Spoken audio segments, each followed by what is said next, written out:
It wasn't about the ride. It was about the skippers and the community of people that you would be around all the time and people that I still am in touch with. It sounds like the real shark was the friendships we made along the way. Well, as you know, Amity means friendship. Welcome to the Discover Universal podcast. Keep your hands and feet inside the vehicle. And watch your step on the moving walkway because we're taking you park to park to prepare you for your next visit. Let's Discover Universal. Hey everybody, welcome to the Discover Universal podcast. I'm David, and we're the best and only official Universal Parks podcast. And I'm Kari, and we're going to need a bigger podcast. Why do you say that? Because this episode is so stuffed full. Full of sharks? It's full of shark stuff. Shark enthusiasts come into the podcast today. Jaws enthusiasts. First of all, it is summer. David, nothing says summer more than a big blockbuster. And the OG blockbuster was Jaws. Very true. Yes, one of the most nostalgic Universal pictures. Of course, it was a ride here at Universal for many, many years, and it still continues to operate at some of our sister properties. And we are very excited to talk about all things Jaws today. We have brought the experts on. We'll be talking to a few of the skippers that used to live the story, that used to operate the ride, and hear some cool stories from them. And then we are also getting a chance to talk to some of the creators who actually created the Jaws ride here at Universal Studios Florida. Really excited to kick this thing off. It's going to be great. Let's do it. Kari, do you have like a distinct memory of the movie itself? I do. The movie Jaws? Yes. When I was little, my dad and I were huge fans of like action movies, you know, adventure movies. You know, I loved E.T. When I was little. I loved all the Universal pictures, of course, Back to the Future, and Jaws was in there. And it's just... Jaws predates all those. Jaws was 1975. That's right. But it was definitely in the zeitgeist. Yes. That's for sure. Yeah. Yes, definitely. And I just remember being scared to death to go in, you know, even like 6 inches of water. I was like, I'm definitely going to get eaten. To that point, my mom like kept it from me. My mom was really? like, don't watch this movie. You're going to be too scared. Because she watched it when she was a kid. Yeah. The way she tells it, she was like a competitive swimmer. She was like, and then I saw this movie and I didn't want to swim anymore. Get out of here. Well, so that's why she was always like, don't watch it. And I remember even as a kid, like I didn't watch the movie, but like I'd be in a swimming pool and there's like the light on the one side of the swimming pool. Yeah. And I was convinced that that's where the sharks lived. And I didn't want to go by the light. Didn't every child have the like sharks are gonna an come out. irrational fear of pool lights? Yes. So we all I did. didn't see the Jaws movie until I was much older. Oh, okay. And then I was like, what have I been missing? Because it's incredible. It is. It holds up. It is so good. I mean, The suspense, the action, the horror. It's awesome. It speaks to like the palpable tension of the movie that your sure. mom was like, better not. Almost. Listen, that's what she tells. I don't know if she was there. So let's talk about our experiences with the attraction itself. So I think I only got on it once as a kid. Me too. Because again, terrified. Right. And I did not open my eyes the entire time. David! So you went for a boat ride. Yes. Okay. Same? I did open my eyes, but I did only ride it once when I was little. I went for a boat ride with my eyes closed. Right, exactly. That's what you went, a leisurely boat ride. But yeah, I only rode it once when I was little, and I remember just how enormous the shark was, and I was sitting on the side of the boat It was that the shark... bigger than you if you were a kid. Oh, absolutely. I mean, it's probably bigger than an adult person. Ginormous. And then I rode it when I went to Hollywood, Universal Studios Hollywood a couple of years ago. The tram, the backlot tour. Exactly. And it holds up. I mean, I remember the boathouse. I remember it opening into Amity. It was just... It's nostalgia. I came back then as an adult once I started working here. And then I actually rode the ride a bunch of times. And that's where I actually remember the ride. Exactly. You kept your eyes on.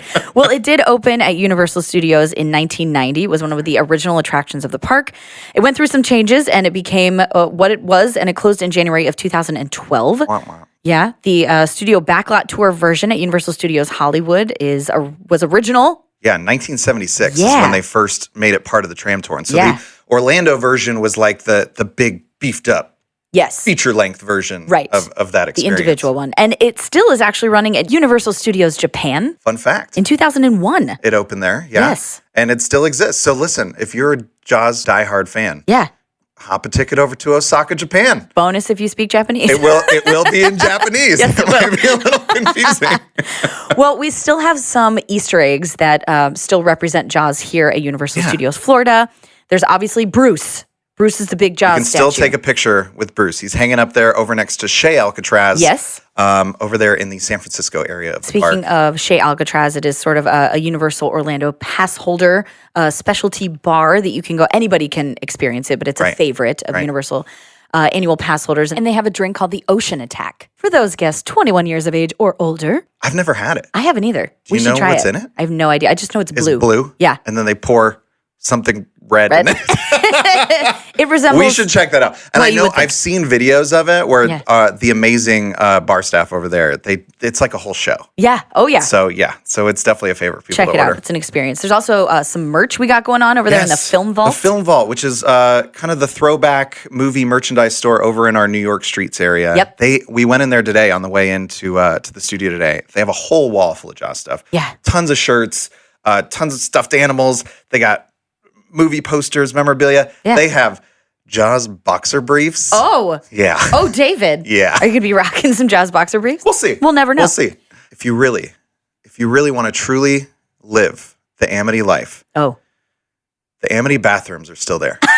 They are still there. They are that classic New England coastal architecture. Yep. They've painted them brown. Well, But that is the vestige of Amity Island. They're still there. So yeah. Well, great times. We have our experiences, obviously, with Jaws, but ours are kind of limited to maybe what a guest perspective would be. That's true. So we're bringing in the experts, the big guns here today. We have... Literally. Yes. That was part of the ride. That is true. I remember. It was true. a grenade launcher. I thought you were going to say big muscles because we are bringing on Mike Aiello today, who was a skipper as part of the original Can we Jaws. verify that claim? Does Mike Aiello have big muscles? My opinion, my official opinion, is that Mike Aiello probably has big guns. I don't really know. And also, one of my best friends ever, Megan Borkus. She is a team member here at Universal Studios Orlando, and she is a mega, when I say mega Jaws fan, this person has decorated part of her new home in Jaws memorabilia. So I can't wait to hear all the details. And she was also a skipper as part of the original attraction. And guess what? Our executive producer, Michelle, was also a skipper. Yes. We're having a skipper reunion. Keeping it in the fam. Maybe we'll get her to talk on a microphone. I hope so. All right, let's turn it over to the experts. We are joined here in the studio by two very special guests. JIPs, Jaws important persons? Sure. Sure. Sounds about right. Well, honestly, when we were thinking of the experts of Jaws, it can be no one else than these two. Two former skippers. Yes. Wonderful people, still very much involved here at Universal Orlando Resort. We'll have them introduce themselves. Mike and Megan. Mike, why don't you introduce yourself? Sure. Hi, I am Mike Aiello, Senior Director with Creative Development at Universal Orlando Resort. Happily. I love it.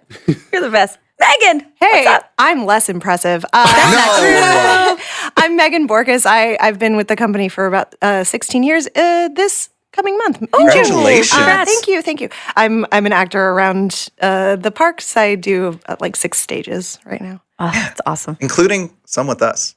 Some with you. We love Megan. We work with Megan. Hey, thanks. Yeah. So what is your history with the Jaws ride itself? Because if I'm not mistaken, you guys are of like 2 different eras of the Jaws ride, right? You never worked there together. Yes, Okay. I'm old.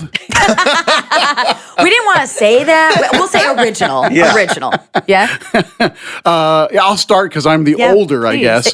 The original, the OG. I started at Jaws in, actually when I started with the company in 1996, March 8th, 1996.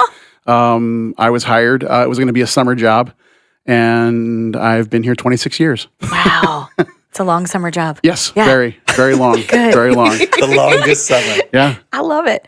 Megan, when did you start with Jaws? So I started with Jaws in 2008, but I started with the company in 2006 at Earthquake, the big one, which is the full title. Oh, you can't forget. Yeah. And I auditioned for Jaws, but I needed a part-time gig, and they only had full-time spots available. So Okay. they gave me Earthquake.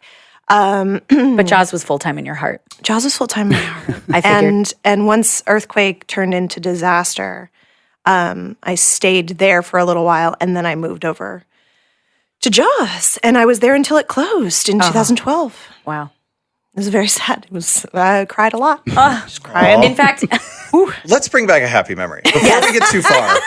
We introduced the episode with some of our memories, but we didn't really talk about like what the story of the Jaws ride was. So we'll leave it to the experts here. Yeah, well, again, Take us back. it was again theme park attraction that was trying to allow you to ride the movies. That was the slogan for the studio back then, and that was the main log line for any attraction that existed in the studio back then as you were riding the films.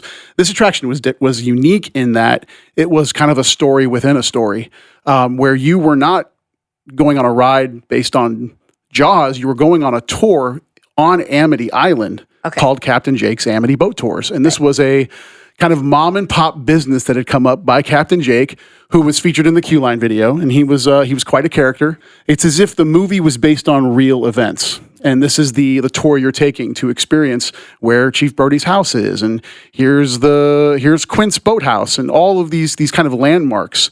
But as every theme park attraction does, something horrible happens. And, at the beginning of your tour, you get a message from another boat that's being attacked by a massive great white shark. And everyone's kind of like, did this really happen? Did it not?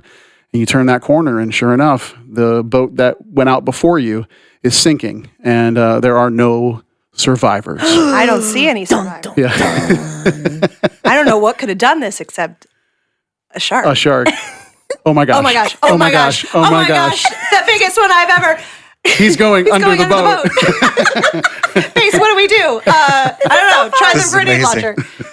This thing It's actually like a works. dramatic reenactment. Yeah. So you're this young kid that's thrown into a perilous situation with a boat full of tourists, and you've got to figure out a way out of it. And that was the entire storyline. And each event thereafter, the discovery of that the shark exists and it's real, you narrowly escape in every way this shark and devouring everyone on your boat. Yeah. Yeah. It's wild. The boat would tip and stuff like the shark was going under it. Wow. And it would feel like Real. Yeah. I mean, the boat was on a track. Yeah. And fitted with hydraulics. So every single movement that the shark would create in the water, you felt on that boat. You being the skipper and all the guests kind of experiencing this. It's no different than the attractions we have now as far as, surrounding you in the elements that make you feel like it's actually happening. Yeah. Yeah. So, you're there. And it was intense. It was an intense ride. Like, it did not pull any punches at all. Yeah. It's a family ride as well. For sure. But it definitely, it rode Family that line. tour. Yeah. It rode that line Yeah. because, you're showing the guests that the boat they just saw lift off prior to them getting on is sunk. Yes. And it's after you now. And that was intense. And the music was intense. And so it was an all in experience. And it was real. That's the thing. It's very real. You're in an actual lagoon. You're with an actual shark. Yeah. Although robotic, but very real. The fire was real. Everything. I have to say, I've been part, as we all have, of openings, of closings, of attractions that are no longer here, and there's a piece of us that still loves that. It sounds like from everybody I know that has been a skipper, you two, including our executive producer Michelle, it's just it was such a huge piece of their life. I mean, what did it mean to you two to be skippers at Jaws? I mean, it was something that I had wanted to do for a very long time. I grew up in Orlando, so I grew up coming to the parks. I was very scared of this ride. I was Me too. very scared of this ride. But I remember coming here and specifically wanting to work at the Jaws ride, getting to do a couple of years at Earthquake, and then going to Jaws and closing the ride. I was a trainer at the end. Like, it was a very emotional experience. And we had one of our leads used to say that it wasn't the ride, it was the people. Like, it was the community of skippers that was built that was so special. Yeah. It wasn't about the ride. It was about the skippers and the community of people that you would be around all the time, and people that I still am in touch with. Yeah. It sounds like the real shark was the friendships we made. Well, as you know, Amity means friendship. It's true, David. Full circle. Wow. It's like they thought about that. We're having a lovely day. The sun is out. Gorgeous. For me, it was like, looking back on it now, knowing it was in those kind of formative years for what was going to be Universal Orlando Resort, there's a lot of nostalgia there for me. My grandfather was the city inspector for the studio, so I came here when this place was being built. What? So as a kid, I came here all the time, went to Horror Nights all the time. So like the minute I could actually work, this is the place I wanted to go. And the day I went, it was a massive job fair. And sure enough, Jaws was on the list, and it's one of my favorite films. E.T. and Jaws are my two non-horror favorite films of all time. I have to preface that. Yes. And it was like, okay, you want to audition for this? Go ahead. So we went into this room, and Mimi Lipka was the kind of trainer at the time, and she gave me the script, and you read it, and then sure enough, you know, a month later, you're training on a boat that moves without you moving it. The other really great thing about working at that attraction, or honestly any ride attraction, especially if you've been here for a long time, is yes, you got to be on the ride, but at the same time, part of your day was also managing the queues and being greeters at the front, and you really got a sense of if you had a career here, you really understand at an early age what the needs of the guests are and how vast they are, and you're in there every day, like you're in it. I think the ability to be able to become a performer later, for us both, and then for me in a creative capacity, I really look at that first year and a half being here in Jaws as a way to really find the identity of what theme park is and where it can go. Again, reading an audience, all those things were learned on that attraction. What makes it that way for guests? Because there's a lot of attractions that have closed, right? But there's some that are special, that are those treasures, those gems. What do you think about Jaws makes people it still resonates with guests? I think the impact it had, even when it premiered, because the Jaws film created the summer blockbuster. I mean, that didn't exist prior to that film. Yeah. So I think that alone, kind of resonates. But also, we're kind of in an age right now where we've got a lot of people my age who loved these films growing up that now have kids. So there's kind of this handoff of nostalgia that's kind of happening across the board. Yeah. I mean, you see it in pop culture in general now, of how much that we call it the nostalgia pendulum. And it's like every 30 years, there's this shift in what the current generation versus the next generation or next two generations really love. And that's very present right now. Yeah. So I think all of that kind of mixed together, and the fact that the movie is still scary. It's the so movie good. is still scary. Such a good movie. Holds up. I show it to my son at an early age. We actually saw it in the theater here. Traumatize him early. Just get him. Oh yeah. Yeah. But he was okay. Yeah. After a while. But then we were driving home, and I think he was maybe 8 or 9, and we're driving home, and I asked him the question. I said, "How often do you think you saw that shark?" And he goes, "Well, shark's in the whole movie."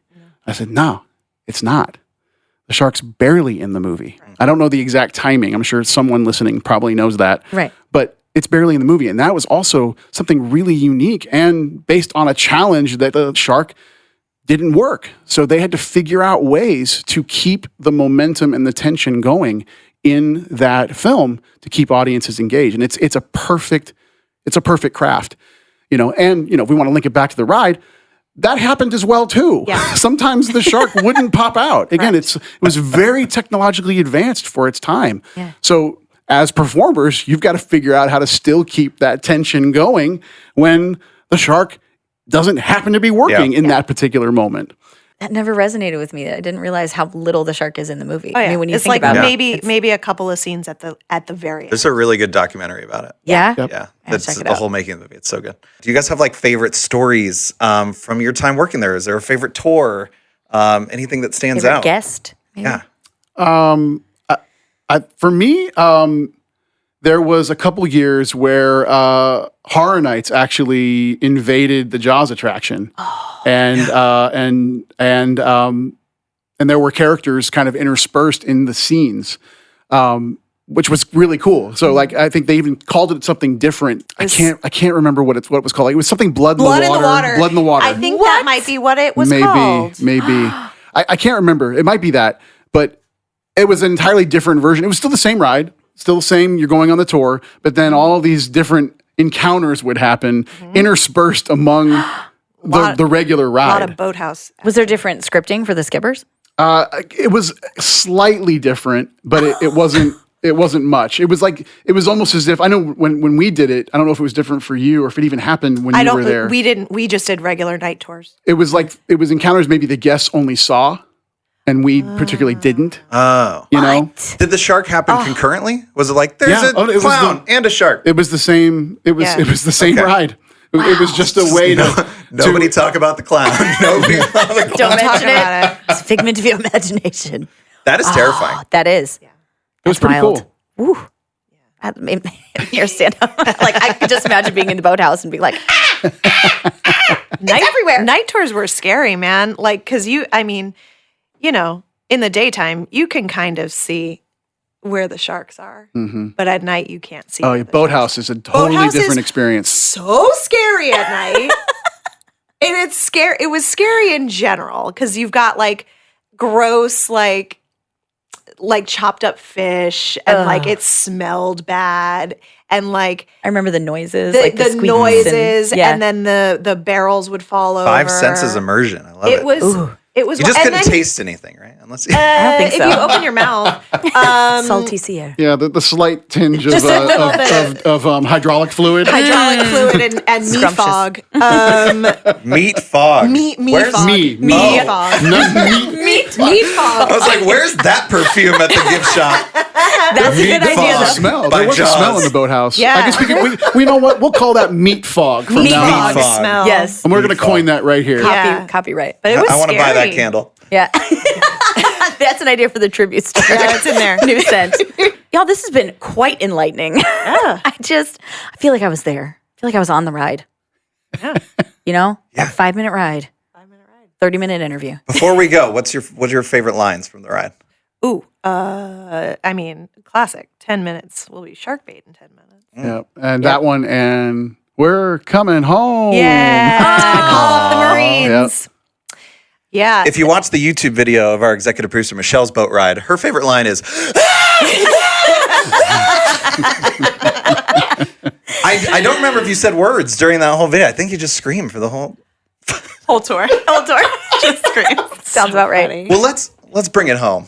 Since we are sitting here with our 2 skippers and the Jaws ride, unfortunately here at Universal Orlando is now closed, but we can still experience it. Yeah. I think we need to turn it over to our experts to walk us through a mock tour.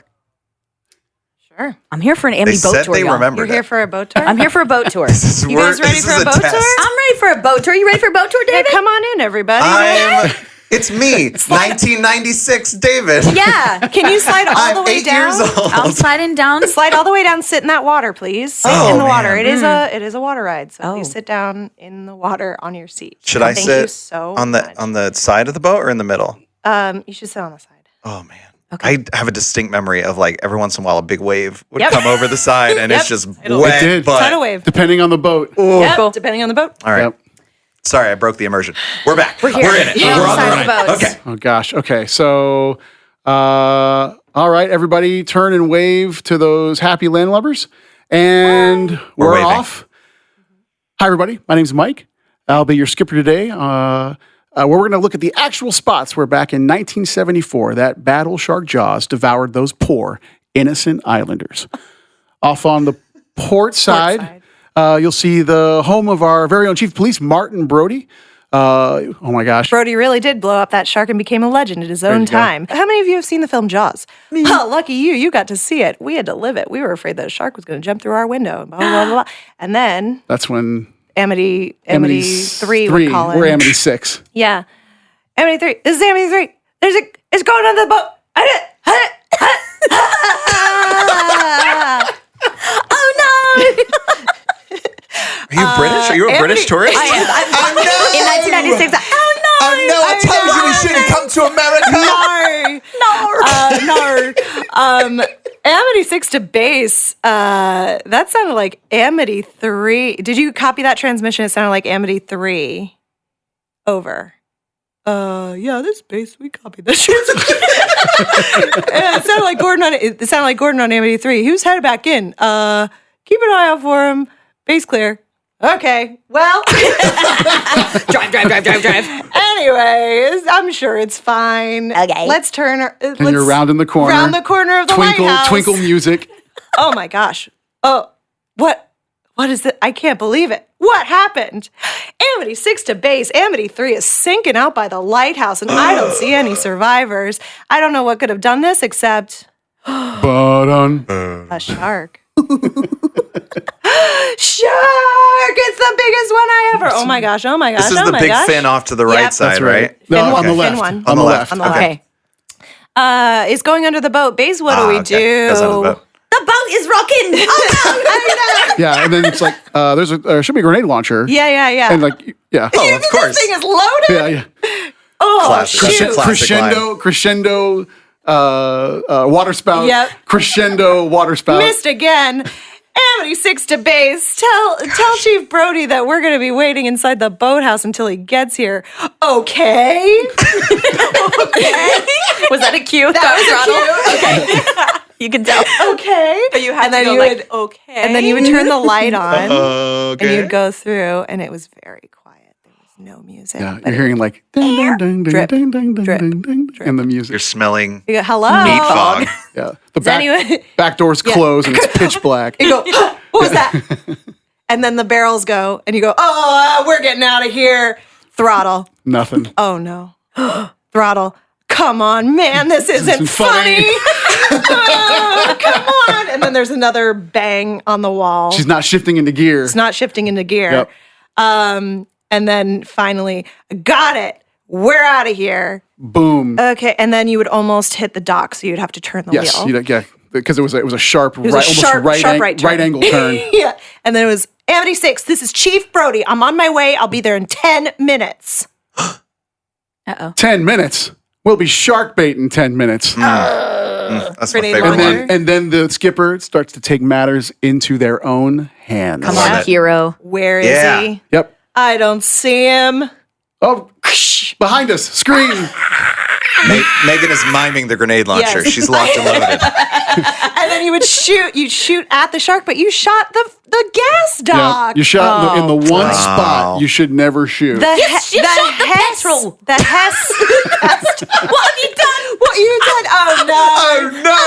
Oh, no. Oh no. Oh, this is bad. This is Big really explosion. bad. So explosion, then the fire. So hot. The fire That flame was surrounds so the hot. front of the boat. Yep. And guess what? We gotta go. We got to go for it. Intense music. Dun. And I would blow the flames out. I don't know if you used No. to blow the flames out. I would hang over the side of the boat and go. And then you Skipper would is wait. full hero mode at this point. They can do anything. I was hero going, fire, let's go. And then they would magically go out right before the boat passed over.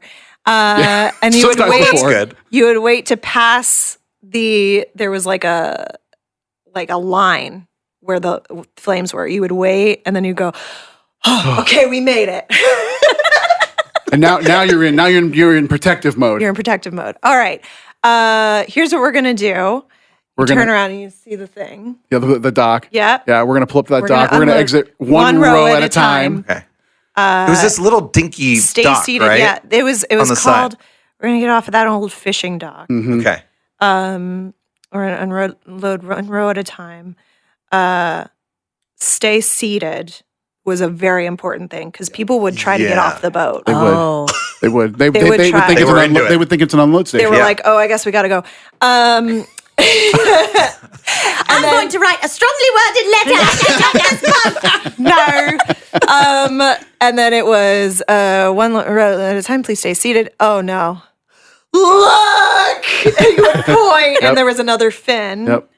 And then you'd go, oh, And then I gotta get this guy. and it got quiet. Got real quiet. All the media kind of leveled off.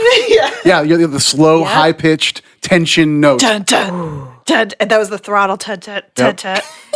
And then you'd go to the side of the boat and you'd wait for him. And he would come out Screaming. screaming. with that. Oh yeah. Watch out for that high voltage barge. Yes. What's the thing? We're gonna. What is unload. happening at Amity Island? They have giant watch out. gas tanks, giant voltage exposed electrical wire. Look, they have to survive until the summers. Amity means explosion. Oh my God! That makes so Sound of much sense. explosion, Yes. obviously. I think Chief Brody was doing some stuff. I think he had like a little This is- secret he had an operation ulterior going on. He inherited a bad, corrupt system. Yep. He came in from New York thinking, I can handle this. No, didn't like water, didn't like boats. water. And it was 10 minutes away from everything. Right. Why would you ever go to Amity if you didn't like water or boats? Okay. Bad What news. happened Oh. with the high Oh, sorry. voltage Oh, so the barge? shark screams, shoot, shot one. Yep. There were 2 shots at the barge. And then what was the line? Oh my gosh, I can't remember. Eat Do it. this! Oh, yes, of course. Smile, you son of a. No, that's the movie. that's That's the different. movie. Yep. I am the so movie. failing at this. Eat this, crushing and then it. it's pop. I did it more recently than you. That's right, Mike. You true. did it a long time ago. Long time ago. We All forget those things, years. you know. Yeah. Yeah. Yep. Dude, I can't remember scripts from shows I did like 2 years ago. Yeah. So it's okay. They're all bouncing around in my head.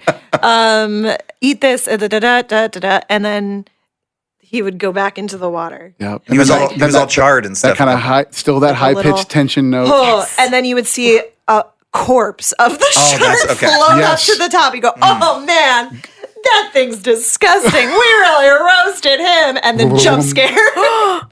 The thing jumped out and you'd shoot again. Yes. And it was you could either choose to shoot it of your own accord, or you could choose to it be a reaction to Yeah. the jump scare. Like a. Like, oh man, what a day. And then you put the thing back, you put the grenade launcher back. And then it was Amity 6. Base chief. Yeah, they were like, this is Chief Brody. Are you all right? Yep. Base, Chief, call off the Marines. We're coming home. Reprise of the Amity theme. I distinctly remember, like, I felt that celebration. Yeah. I was like, Oh, we're man. coming home. We did it. I really want to thank think you that was all one that, for like, your we'd say incredible along at bravery the out end. there.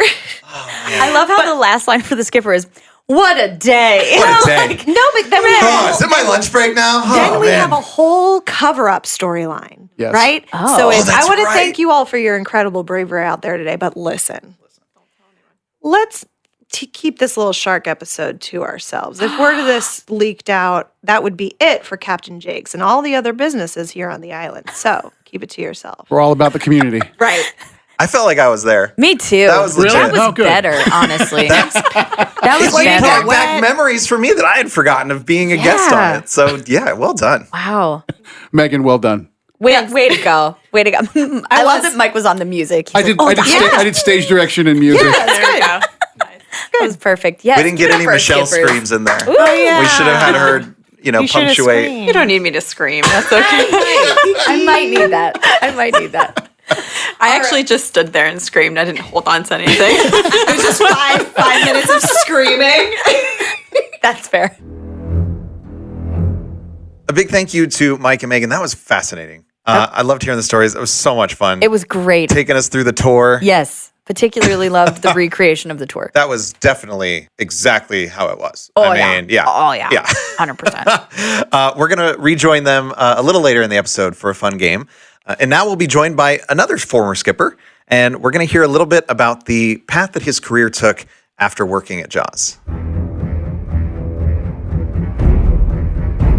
Welcome back, fam. We are here at the Radio Broadcast Center. We would love for you to introduce yourself and tell us about your connection with Jaws. Hi, guys. My name is Nick Puglisi. I come from 18 years. It's crazy to think back at Universal and started off my career at Jaws. A pillar in the Universal community. We're talking about my childhood here. So What came first? Like the chicken or the egg? Like the ride or your love for the movie? All right, so my mom's going to be proud, and I'm sure she's listening. But my mom bought me the actual hardcover book. So I used to live in Clearwater, which is where I grew up. So I drove an hour and a half up one day, skipping school. Kids don't do that. And it was a half day, so I was there. And came to a job fair that Universal had, and they were like, hey, what do you want to do? What do you want to experience? Do you want to be in entertainment? Do you want to be in this? And I was like, for real, I just want Jaws. That's it. No questions asked. If I get like Earthquake or anything else, no diss to Earthquake, which is our sister ride. I just wanted Jaws. And I met a wonderful gal named Mimi, who I hear you guys heard about last time. Yes. And she said I was spicy. I still don't know what that means all these years later. And I had a spark and started, I think, my birthday following that year in 2004. Happy birthday, Nick. The best birthday present ever. Yes. So I was so stoked to put on the Amity blues, and be a skipper. So I did that for 4.5 years. Met some incredible people. We worked together. We used to work together at that show where we made guests do some crazy stunts. Yeah, we sure did. And so, yeah. Eat some gross things and all that kind of stuff. So loved Jaws. And then I kind of bounced around attraction operations, who's the overarching kind of department that runs all the rides at Universal Parks. So bounced around that, learned quite a bit as I went through. I mean, Jaws is such a unique attraction with so many really cool facets to it. You know, not many rides, specifically Common Day, that you have that you are kind of the ride. So you obviously have a long history with Jaws, the ride, being here. Tell us sort of your contributions other than being a skipper. Sure. So I was there I actually didn't work at Jaws when it closed, but I was there because one big thing that is the biggest kind of stem to all of Jaws and being a skipper was the camaraderie of the other skippers. So Sure. It was a family. I know that sounds cliche, but we love each other. We still talk. I mean, how many years after the ride closed? So it really was just to be there for each other. There were lots of tears. We all were crying and kind of hugging each other and learning all of that. But I wasn't a part of the design team for Jaws because that was way before 1990 and then redone in 1993 to the version that we know. But that actually sparked something in me that I never knew or really knew what career path I wanted to go down. I always joke around that Jaws was my summer job. It was never meant to be anything more than one summer. And then, 17 years later, here we are. So I started learning about kind of how the ride worked, getting to know the ride technicians a lot, kind of falling in love with that simple gags really pay off. Yeah. Whether that's just a sound effect of a shark breaking through wood that, he's going to get you, to then, of course, falling in love with how we use technology for Halloween Horror Nights and all of that. So that progressed as I started making my rounds and learning more attractions outside of Jaws, into me getting really into the technology as well as the operation of running any attraction. So I was invited to be a part of a team through operations called New Attraction Development. And in that, I was a designer of the virtual line product, which now is full steam ahead, used in all Universal parks. Wait, the virtual line experience, like on the official Universal app? Yeah, pretty much the last 8 major rides, I've been a part of that team. And then from there, I progressed over into Universal Creative, had an awesome opportunity open up where I worked for their R&D team, which is known as the ATI team, Advanced Technologies and Interactives. In that, I worked very heavily in the official Universal Orlando Resort app, had the opportunity to come across and work with our incredible team at Art and Design for the Halloween Horror Nights mobile games. This is now my 5th year doing the mobile game for Halloween Horror Nights, which is just mind-blowing as a fan and a huge Horror Nights nerd. So the fans love engaging with it. Yeah. So you have like footprints all over the resort. I'm super proud and humbled every time I walk through any of our parks. And it's just, there's so many things I can point out that, my husband rolls his eyes at when I walk in. I'm like, but that sign means so much. It's that kind of, I was like, that was so much work to get, these things hidden up, but it's really cool to have a footprint and a legacy, as silly as that sounds. And it's just heartwarming. I'm a very proud Universal Orlando annual pass holder. Nice. So, I love to come back to the parks and just hang out. And it all started with the shark. Oh, darn it. I thought we were going the same route. We almost did. Yeah. Almost did. That was very That close. was going to be cool. Well, since this... And we gave up. Okay. We did. All right. Moving on. We have some questions about your time working specifically as a skipper. Let's go. Do you have like a favorite line or a favorite scene from the ride? I think it has to be. All right, so two things. Again, a huge audio nerd, just a huge nerd in general, but I loved the score of the Jaws ride. Absolutely loved it. And so when we used to have to scream, like the Bridewell's gas stock just exploded, guests are feeling the heat, and we're closest to the heat. So the poor skippers are sweating as we're going through. And we just look with dead conviction at the guests and say, we got to go for it. One last question, because Sure. we did quiz our other interviewees. Oh, no. Okay. Do you remember the spiel? I will never forget the spiel. Oh, I'm giving it up for Nick. That was perfect. Thanks, Thank Nick. you guys so Thank much. It's been a Awesome pleasure. stories. I love it. Hang on, we're out of here. It was so cool hearing Nick's journey from like skipper to Universal Creative. Yeah, That's awesome. absolutely. And now we're going on a journey from creative to creator. Ooh. We're actually going to be talking to one of the creators of the Jaws ride originally, That's right. way back in the day. We got our friend Peter Alexander on deck. Take a listen to this interview.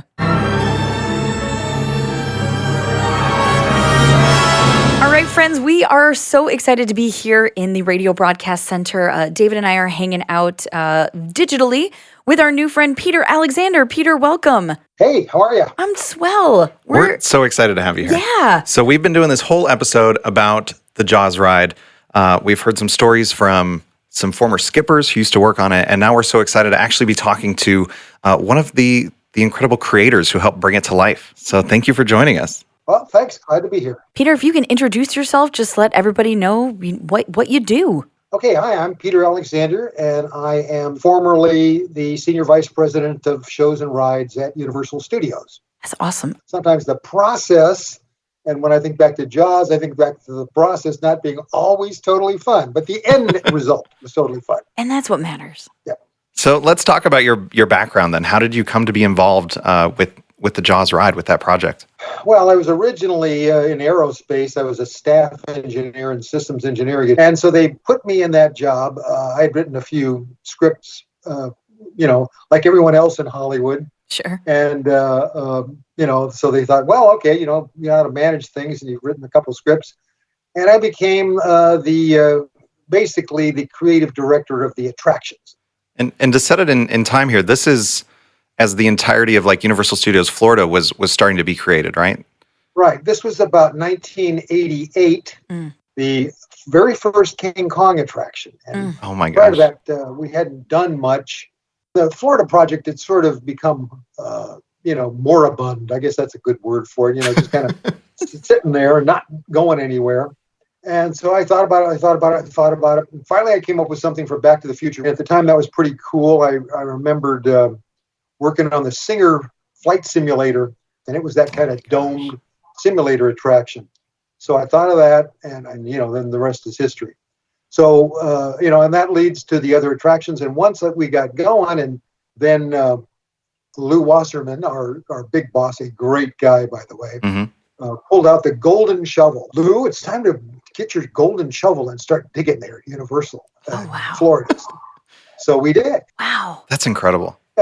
So in Hollywood, Jaws had been a big attraction, but it was on the tram tour, and the guests were in the tram, and the shark was just coming by the tram, and when it was first premiered in 1975, I mean that attraction just about doubled the attendance of the Universal tour. Wow. It was that big of a hit. Everybody wanted to see Jaws, and it was scary, and it was pretty cool and stuff like that.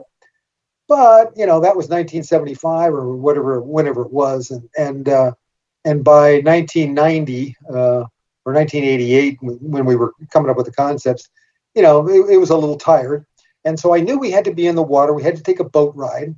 So I just looked at the Jaws movies, and the only one that I really drew from was the first Jaws. And I knew a lot about it, and how difficult it was, and how they weren't sure that, for example, the scenes would match, because sometimes they were shooting, in clouds and sometimes in sun. And they thought, well, we're going to cut from scene to scene, and the water won't match, and the mechanical shark didn't work a lot, and it was a lot of problems. So I knew all about that. And so I just came up with things that that were evocative of that.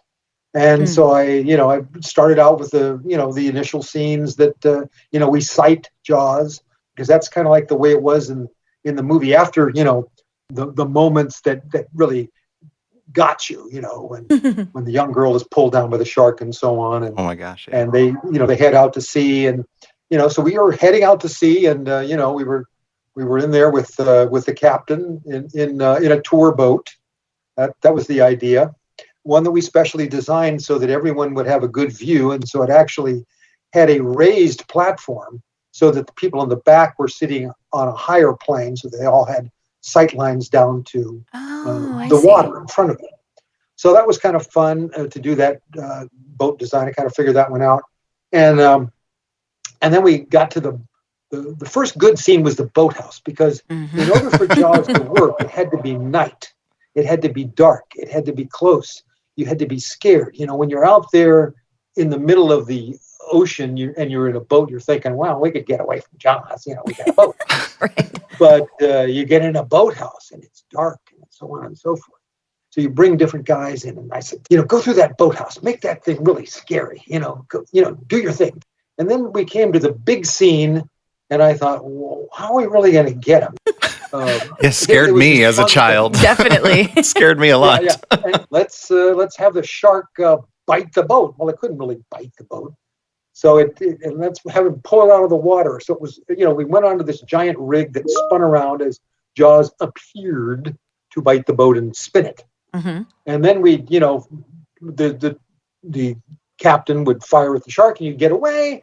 And then there would be one last chance to get the shark, which the shark would make one more run. And just like in the film, we'd catch the shark with a explosive tank in his mouth. Oh my gosh. And shoot that, and it would blow up.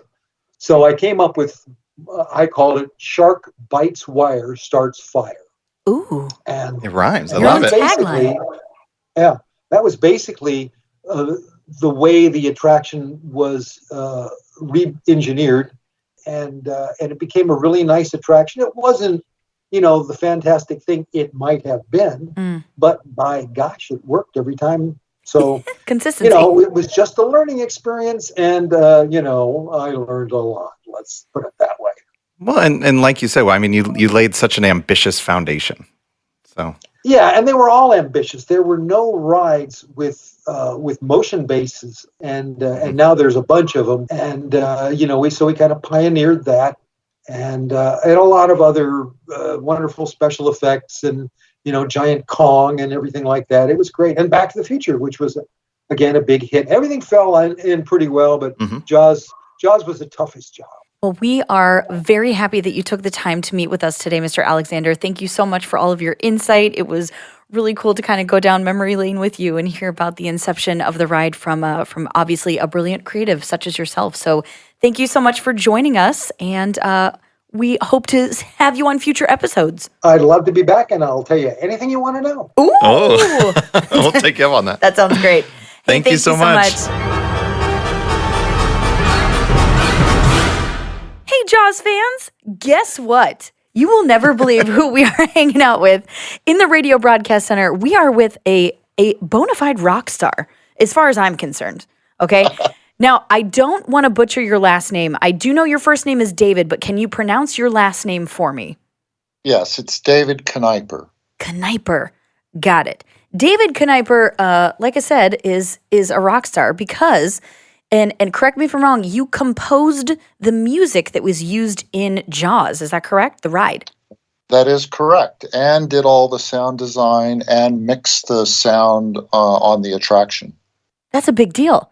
That's a big deal because a lot of our guests and team members that remember Jaws fondly, they remember those music cues. And they remember that music for sure. I mean, who doesn't know, the Jaws theme? Yeah, it's such an iconic score. Yeah. That it fits that attraction perfectly. Absolutely. Well, I guess that's my first question is how did you join the project and coming into a movie, turning into a ride that has such an iconic score, how do you approach translating that into the ride experience? I was hired by Peter Alexander, who I think you guys spoke to on We a did. previous. Our new friend, yes. Yes. And so Peter hired us to do this. And so we met with the producers. And, typically what you do is you do a temp version of the score. You take music from the CD and you cut it together. But because the ride was so different than the film in many ways, I just launched in and wrote a first draft of the score using all of the John Williams themes. And then we would take that out onto the boat and plug it in and test it and run it and make adjustments based on those initial run-throughs. Wow. Now, when you say taking it out to the ride, I mean, are you actually sitting out there on site going through kind of the rotation there? Or?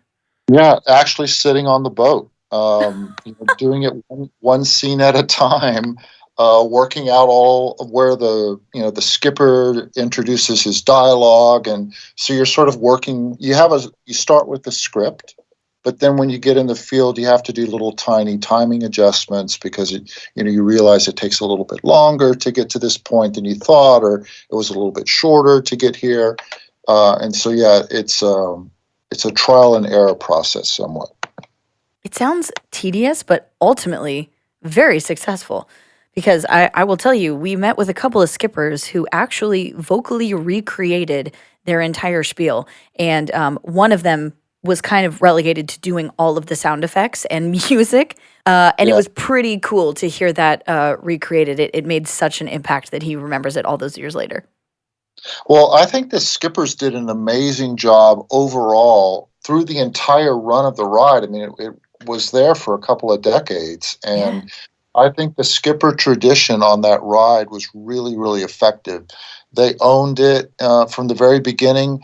And then in 2012, a bunch of skippers reached out to me when the ride was shutting down and sent me videos of themselves. And I mean, wow, what a tradition. Absolutely. Almost universally, every skipper that we talked to today talked about the moment when the water caught on fire and there was this heroic moment and the music swells and they're like, we're going through it, and they become like the hero. And every single one to a person was like, they talked about the score. They talked about that, that emotion and that swell there that inspired them to drive on to the end of the ride. Yeah, well, the music really helped that moment, and we actually experimented with a couple of different ideas before we landed on what's in the ride now. Again, emphasizing the heroism and all of that really played well. Sure. I want to take you back, David, 30-something years, to your first time that you experienced the attraction as a guest. And you got to sit there amongst other guests, knowing that you had created the music. What was that experience like for you? It's nice. It's great to actually hide behind the anonymity. And so the anonymity is really nice because you just get to watch people and their pure reactions. And I really enjoy that. Yeah. Well, your secret is out now. I mean, now the anonymity ends. All right. You're on the Discover Universal podcast, David. I shouldn't have done this podcast. It's going to be people knocking on your door. Right. So have you worked on other rides since then with Universal? Oh, yeah. I mean, well, I had a very long relationship with Universal all the way through, doing an attraction at the new park in Beijing. So It was a relationship that just continued through the decades. In fact, I think I've worked on an attraction in every park. Incredible. That's a distinction. That's awesome. Yeah. So what do you think maybe has changed, from Jaws back then, working on that to now working on our latest and, most advanced attractions over at the new parks? Yeah. So, I've got two responses to that, the stuff that's changed and the stuff that hasn't changed. Sure.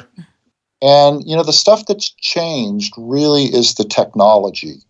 When I think back on Jaws, there wasn't the gear that we have now because it was a young, nascent kind of industry. And so what we were doing with speakers and playback devices and then just figuring out how to do sound on a ride is we were using gear that really was intended for something else. And so the innovation was taking this off-the-shelf technology, where there might have been a repeater card for some industrial application, and we were using that to play music, for the ride for Jaws. I see. And so the innovation was this stuff off the shelf that we were repurposing. And now the big change is that there's custom gear for all of that, because this, it's a world, theme parks are now a global phenomenon, and they're everywhere in all different sizes, all different scales. So there's more gear, so it's easier to do complicated things than it ever was.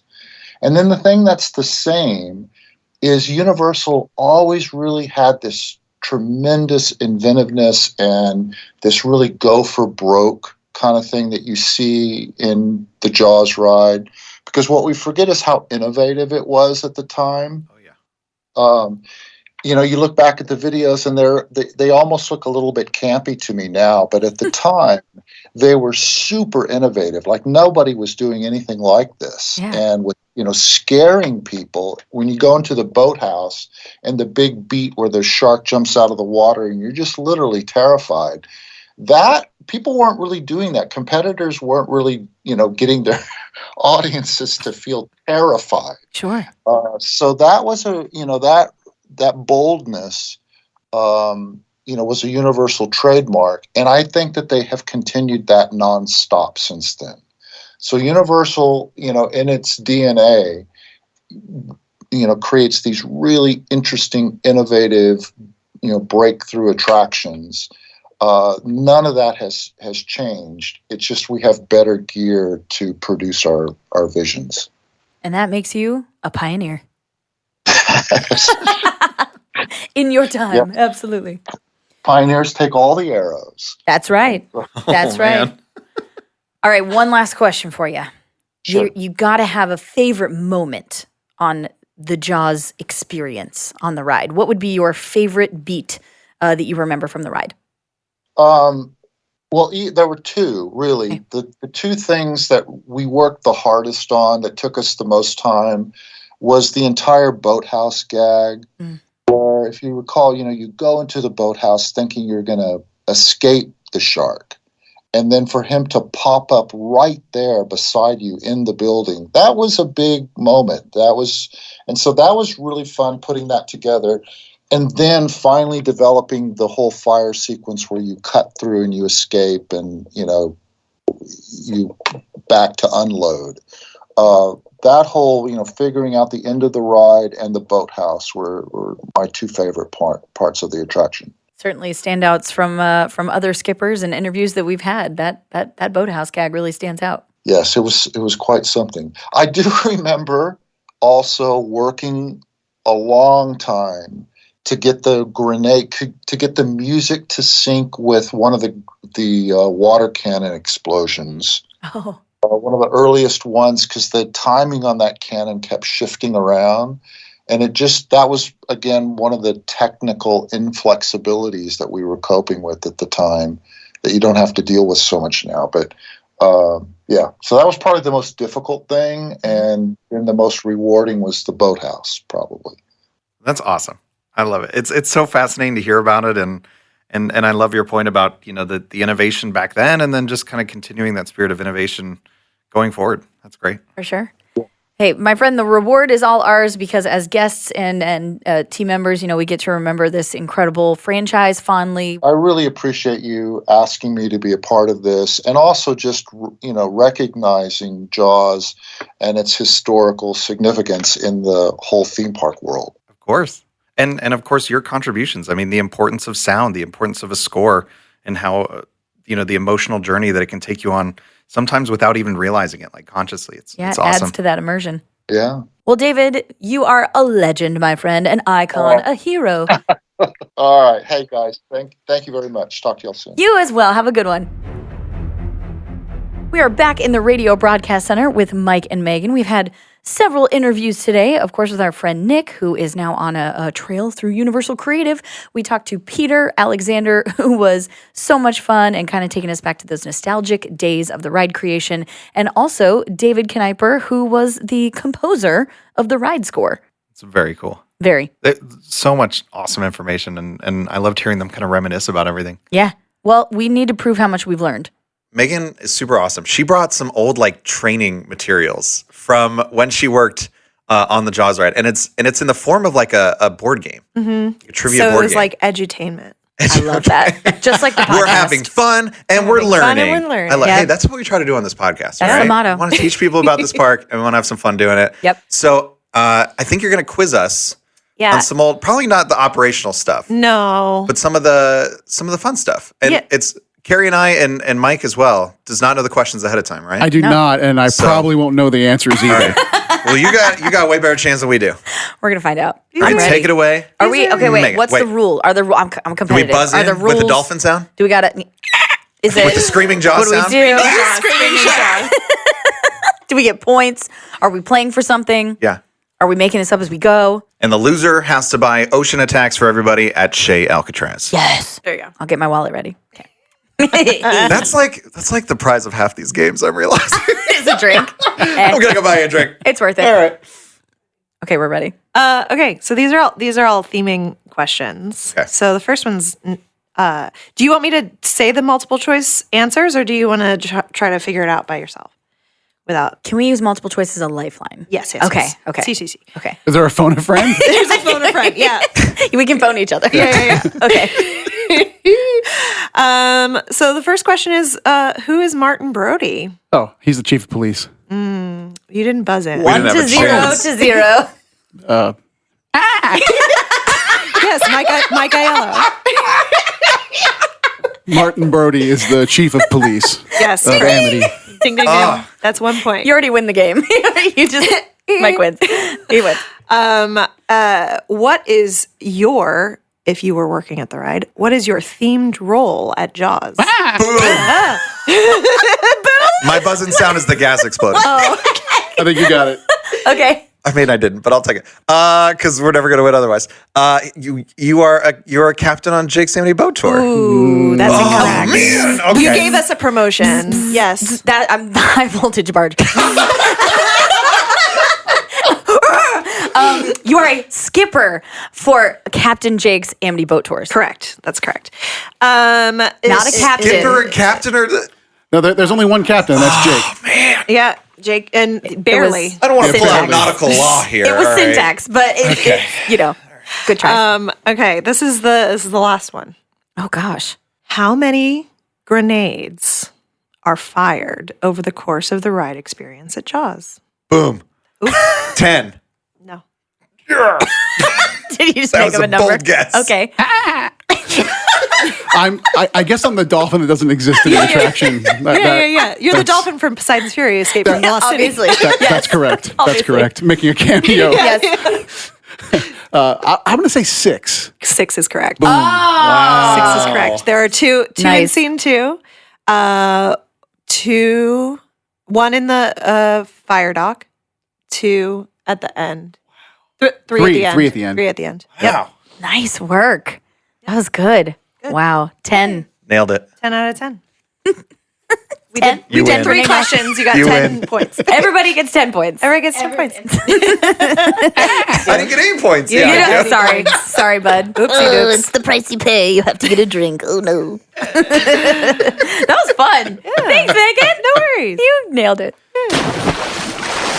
Well, thank you all for listening to what was an incredibly special episode to Yeah. record, getting to meet everyone, getting to hear everyone's stories, their memories. I said at the beginning of the episode that I felt like I probably had the least connection with Jaws and the ride and the franchise, but now I feel like I'm kind of part of the legacy. You got to see it and hear it through everyone else's passion can and everything. Feel how Yeah. important it is to people. Yeah. A shark, an attraction, a legacy. A summer blockbuster. Jaws. A summer job, as they all say, Right? that ended up going way beyond. I love it. Well, I think there's only one way to end a special Jaws episode, and we'll throw it to Skipper Michelle. We are coming home. To learn more about Universal Parks and Resorts, head to our show notes for links to our Discover Universal blog for a more in-depth look around our destination. While you're there, sign up to receive emails that will include articles, videos, and this podcast delivered right to your inbox to prepare for your next vacation. If you liked what you heard, leave us a review and don't forget to subscribe wherever you listen to podcasts.